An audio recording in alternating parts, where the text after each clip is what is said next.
नमस्कार, मैं विजय कुमार पुनिया तिरंगा अभियान चैनल से आपका हमारे चैनल पर स्वागत है। बढ़ते हैं खबरों की तरफ। खबर आप लोगों के लिए तो खैर नहीं है, लेकिन दिल्ली के अंदर तमाम उन महिलाओं के लिए एक खुशखबरी है जो आंगनवाड़ी में काम करती है। दिल्ली के अंदर सिविल लाइन्स पे अरविंद केजरीवाल के ठीक घर के सामने, ऑफिस के सामने सिविल लाइन्स पे 31 जनवरी से लेके आज तारीख हो चुकी है 24 फरवरी। 31 जनवरी से लेकर 24 फरवरी तक तमाम दिल्ली के आंगनवाड़ी कार्यकर्ता, चाहे वो हेल्पर हो या चाहे वो सुपरवाइज़र हो, तमाम महिलाएं सिविल लाइन्स पे 31 जनवरी से हड़ताल पर बैठी हुई थी और उनकी मांगे थी कि उनकी जो सैलरी है, हेल्पर की सैलरी 10,000 की जाए और जो सुपरवाइज़र होता है उसकी सैलरी 20,000 की जाए। दिल्ली सरकार से उनकी डिमांड ये थी कि सैलरी उनकी बढ़ाई जाए। और पिछले 25 दिनों से दिल्ली की सड़कों पर हड़ताल पे थी और यहाँ तक कि सिविल लाइन्स पर उन्होंने मार्च भी निकाला था, रैली भी निकाली थी अपनी आवाज़ को बुलंद करने के लिए। और हज़ारों की संख्या में महिलाएं थी सड़कों पर। उनकी जो मांगे थी और उनका जो संघर्ष था आज वो रंग लेके आया 24 तारीख को। और दिल्ली के समाज एवं कल्याण मंत्री राजेंद्र पाल गौतम जी ने उनकी मांगों को माना है और उनकी तमाम मांगों को मानते हुए उनकी सैलरी को बढ़ाया गया। केजरीवाल गवर्नमेंट ने इंक्रीज किया पे 12,720 रुपये पर मंथ किया जो सुपरवाइज़र होते हैं, और जो हेल्पर है उनकी जो सैलरी 6,810 रुपये पर महीने की बढ़ा दी गई है। This is the highest in India, यानी कि देश भर के अंदर जितने भी आंगनवाड़ी कार्यकर्ता हैं उन सबसे ज़्यादा जो सैलरी है वो दिल्ली के कार्यकर्ताओं की है, आंगनवाड़ी कार्यकर्ताओं की है। और last week we had meet their union and have increase it before the promise time, और जो 2017 में भी इन्होंने बढ़ाया था। तो राजेंद्र पाल गौतम का आप इंटरव्यू देखिए, प्रेस कॉन्फ्रेंस करते हुए तमाम दिल्ली के आंगनवाड़ी कार्यकर्ताओं को एक खुशखबरी दे रहे हैं। और आप इसको अगर आप चुनाव का स्टंट भी मानना चाहते हो वो भी मान सकते हैं। चुनाव के दौरान ही ये आंगनवाड़ी कार्यकर्ता हड़ताल पे आती है। 2017 में भी चुनाव से पहले ही आए थे, अभी भी चुनाव के ही पहले ही आई है। अब अगर हो सकता है शायद ही चुनाव से पहले फिर अपनी मांगों को लेकर आएंगी। जो अभी इनकी कुछ मांगे और भी थी जो अभी तक मानी नहीं गई है, जैसे मेडिकल कार्ड इनका दिया जाए, इनसे ज़्यादा काम न लिया जाए, इनको सरकारी कर्मचारी की तरह ही ट्रीट किया जाए, यानी कि सरकारी कर्मचारी माना जाए और इनसे सब वही काम लिया जाए जो आंगनवाड़ी की महिलाएं बच्चों को पढ़ाने का करती है। जैसे कि वोटिंग लिस्ट का काम भी इन्हीं को दिया जाता है। बहुत सी और भी कुछ मांगे थी जो मैं बता रहा हूँ, इनसे ना ले जाइए। इनकी मांगे तो खैर अभी मानी नहीं गई, लेकिन सैलरी तो बढ़ा दी गई है।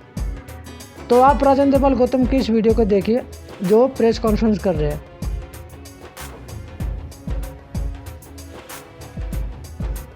शुरू करें क्या?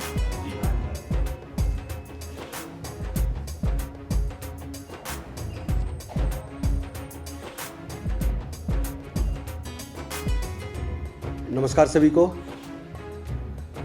आप जानते हैं जैसा कि हमने 2017 में आंगनवाड़ी के वर्कर्स और हेल्पर्स का मानदेय बढ़ाया था, और बढ़ाते वक्त कैबिनेट के थ्रू हमने बढ़ाया था। और जो सेमी स्किल्ड का जो मिनिमम वेज होता है उसके हिसाब से, और जितने घंटे वो काम करते हैं 5.5 घंटे उसको काउंट किया जाता है। बेशक 4 घंटे, 3.5 घंटे, 5 घंटे करते हैं, लेकिन ऑन रिकॉर्ड जो 5.5 घंटे उस हिसाब से कैलकुलेट करके पिछली बार कैबिनेट के माध्यम से उनका मानदेय बढ़ाया गया था 2017 में। और अभी पिछले कुछ दिनों से आंगनवाड़ी वर्कर्स हेल्पर्स स्ट्राइक पर हैं।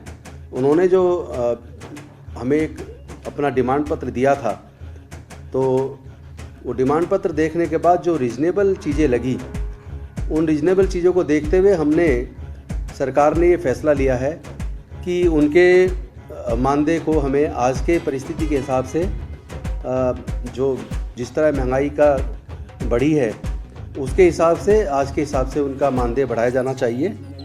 और अभी तक आंगनवाड़ी वर्कर को 9,678 रुपया हम लोग दे रहे थे, और साथ में 200 रुपये उसको जो कम्युनिकेशन अलाउंस था, जो वो मोबाइल के माध्यम से जो पोषण आहार वितरण करते हैं उसका पूरा डाटा डालते हैं। तो अब उसका वो 9,678 से बढ़ा के 11,220 रुपये उसका मानदेय किया जा रहा है, और प्लस साथ में 1,500 रुपये उनके कन्वेंट्स एंड कम्युनिकेशन अलाउंसेस, यानी कि दोनों चीज़ मिला के 12,720 रुपया आंगनवाड़ी वर्कर को मिलेगा, जो पूरे उत्तर भारत में क्या बल्कि पूरे भारत में सबसे ज़्यादा है आंगनवाड़ी वर्कर्स का। और हेल्पर्स को अभी तक 4,839 रुपये दिए जाते थे, जिसको बढ़ाते हुए 5,610 किया जा रहा है, प्लस साथ में 1,200 रुपये उनको भी ट्रांसपोर्टेशन कम्युनिकेशन अलाउंसेस दिया जा रहा है, जिसको बढ़ाने के बाद टोटल 6,810 रुपया आंगनवाड़ी हेल्पर को मिलेगा। और मैं समझता हूँ कि हमारी सरकार बेहद संवेदनशील है, हर मुद्दे पर बड़े गंभीरता के साथ लेती है। करीब अभी 5-6 दिन पहले आंगनवाड़ी वर्कर्स की एक यूनियन, दोनों यूनियन को बुलाया गया था, जिसमें से एक यूनियन आके हमसे मिली थी, और उस यूनियन से बात करने के बाद हमने उनको ये भरोसा दिया था कि एक हफ्ते के अंदर अंदर हमारी सरकार आपकी इन मांगों पर गंभीरतापूर्वक सकारात्मक सोच के साथ विचार करते हुए जल्दी इस संदर्भ में फैसला लेगी और आपको कम्युनिकेट करेगी। मुझे खुशी है कि हमारी सरकार वचन की पक्की है, जो बोलती है वो करती है। हमने एक हफ्ते की बात की थी, अभी एक हफ्ता हुआ नहीं है, और उससे पहले ही हमने इसको कर दिया, और कैबिनेट में आज ही उसको पास करके और तुरंत मार्च से इसको लागू कर दिया जाएगा। कोई सवाल पूछना चाहते? वो प्रैक्टिकली पॉसिबल नहीं है, क्योंकि वो वर्कर नहीं है, एम्प्लॉइज नहीं है, वो लोग ऑनरेरियम काम करते हैं, उनको मानदेय दिया जाता है। और ये मसला कोई किसी एक सरकार का नहीं है, ये तो पूरे भारत सरकार को इस संदर्भ में भारत सरकार के हिसाब से ही चलना होगा। हम लोग अपने आप फैसला नहीं कर सकते। और लेकिन ये आज जो हमने किया है, अभी भी आप चेक कर लीजिए, अभी तक जो था वो हरियाणा का था, जो हरियाणा का अभी पिछले कुछ ही दिनों पहले, शायद एक हफ्ते पहले हरियाणा की सरकार ने बढ़ाया है, और हरियाणा के अंदर 12,661 आंगनवाड़ी वर्कर का किया गया है। हमारे यहाँ 12,720, हेल्पर का हमारा 6,781 है, और हमारे यहाँ 6,810 उनका हो जाएगा। तो हम लोग तो जो निश्चित तौर पे अपने जो लोग हमारे साथ सरकार के साथ काम कर रहे हैं ऑनरेरियम के तौर पर उनको दिया जाता था, उसको आज की परिस्थिति के हिसाब से सरकार ने ज़रूरी समझा, और मुझे खुशी है कि हमने उनको एक जायज़ तरीके से उनकी इन मांगों को हमने पूरा किया। और हम निवेदन करते हैं आंगनवाड़ी वर्कर्स हेल्पर से, क्योंकि ये जो पोषण आहार बढ़ता है, ये बेसिकली कुपोषण को ख़त्म करने के लिए है। तो जो पोषण आहार बढ़ता है, उसके लिए मैं आंगनवाड़ी वर्कर्स हेल्पर से निवेदन करूंगा तुरंत वो अपने ऑफिस पहुंचें और ये वितरण का काम। आपने देख लिया, राजेंद्र पाल गौतम ने तमाम मांगों को मानते हुए उनकी सैलरी को बढ़ा दिया गया, और तमाम दिल्ली की आंगनवाड़ी कार्यकर्ताओं के लिए खुशखबरी है।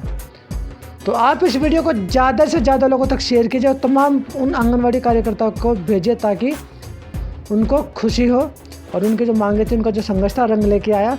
क्योंकि एकता में शक्ति होती है, यूनिटी इज़ द पावर, यानी कि आप अगर इकट्ठे रहोगे तो आपकी सारी बातें मान ली जाएगा, अगर आप इकट्ठे नहीं होगे तो आपको कुचल दिया जाएगा। जिस तरह से किसानों ने बॉर्डर पर 1 साल तक इकट्ठे रहकर संघर्ष किया था, तो उनकी बातें मान ली गई। और ये दूसरा उदाहरण है आंगनवाड़ी कार्यकर्ता। तो तमाम देश के लोगों से मैं यही कहना चाहूँगा कि आप लोग मिलकर रहे, भाईचारा बना कर रखें और एक दूसरे का सहयोग करें। और कोई भी अगर मांग आप लेके आते हो तो तमाम लोग संविधान के तहत, संविधान का पालन करते हुए अपनी मांगें मनवाएं, लेकिन हिंसा ना करें। तो मैं विजय कुमार पुनिया, तिरंगा अभियान चैनल से आप इस वीडियो को शेयर कीजिए, लोगों तक पहुँचाओ, चैनल को दब के सब्सक्राइब कीजिए और मुझे दीजिए इजाज़त। धन्यवाद।